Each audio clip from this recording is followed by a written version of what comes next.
దేవాసుర యుద్ధములో గిరిపాషాణ మహీజములు కురియంగా గీర్వానులు అన్నింటిన్ నిష్ఠుర నారాచ పరంపరలు వరపుచున్ చూర్ణంబును గావింపన్ నిర్భరలీలన్ తమ చేయు సత్వములు దుర్భంగంబులై పోవగా తెరలను రాక్షస యోధ వీరుల మద ఉద్రేకంబు సంచిన్నమై రాక్షసులు దేవతలపై కొండలు బండలు చెట్లు వర్షిస్తూ ఉంటే దేవతలు కఠోరమైన తమ బాణాలతో ప్రయోగించి వాటిని ముక్కలు ముక్కలుగా ఖండించారు.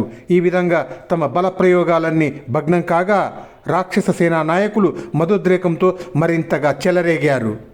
ప్రచురముగా రాక్షసావలి కసురులపై నేయు నిబిడ కాండావలి దుర్వచనుండి ఎడ ఆడు మాటలు సుచరిత్రుని అందును పోలెను చొరబయ్యను నృపా. దేవతల మీద రాక్షసులు ఎడతెరిపి లేకుండగా బాణాలు కురిపించారు. అయితే మంచివారి విషయంలో చెడ్డవారి దూషణలు ఎలా వృధా అయిపోతాయో రాక్షసుల బాణాలు దేవతల పట్ల ఆ విధంగా వృధా అయిపోయాయి.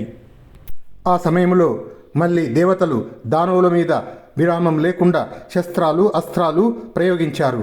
ఆ దెబ్బకు రాక్షసులు తట్టుకోలేక పంతాలను పౌరుషాలను వదిలి సిగ్గు విడిచి తోకలు ముడిచి పరాజితులై పారిపోయారు. పారిపోతున్న వారిని చూసి దేవతలు అవహేళనగా కేకలు వేశారు. కొండల వంటి ఉద్దండులైన రాక్షసులు పౌరుషాన్ని కోల్పోయి ధనుర్బాణాలు వదిలిపెట్టి కథన రంగం నుంచి పారిపోవటం చూసి వేల్పులు వేలాకోలం చేస్తూ పెద్దగా వికటాట్టహాసాలు చేశారు. ఈ ప్రకారంగా తన అధీనంలోని రాక్షస సేనా నాయకులు రణరంగాన్ని వదిలి పారిపోవటం చూసి వృత్తాసురుడు పకపక నవ్వుతూ ఇలా అన్నాడు: మీరు వీరాది వీరులు ఈ విధంగా పారిపోవటం నీచమైన కార్యం. ఇది మీకు తగని పని. నన్ను చూడండి, సంగర రంగంలో సాటిలేని మేటి వీరుడైన ఈ వృత్తాసురుని శక్తి సామర్థ్యాలు మీకు తెలియవా? ఎందుకలా పారిపోతారు? ఈ ప్రపంచంలో పుట్టిన ప్రతి ఒక్కడు ఎప్పుడో ఒకప్పుడు మరణించక తప్పదు.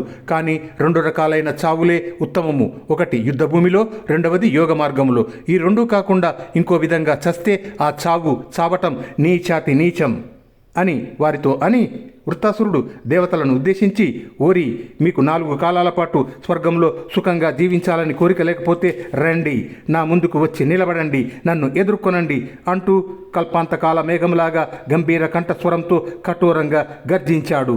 ప్రళయకాల ప్రభంజనం వల్ల భగభగమండే అగ్ని జ్వాలల్ని తృణీకరించే కుటిల వీక్షణాలను ప్రసరింపజేస్తూ లయకాల మహారుద్రునిలాగా రౌద్రాకారం ధరించి మహా ఉద్రేకంతో బ్రహ్మాండ బాండం బ్రద్దలయ్యేటట్లుగా భుజస్పాలనం చేశాడు.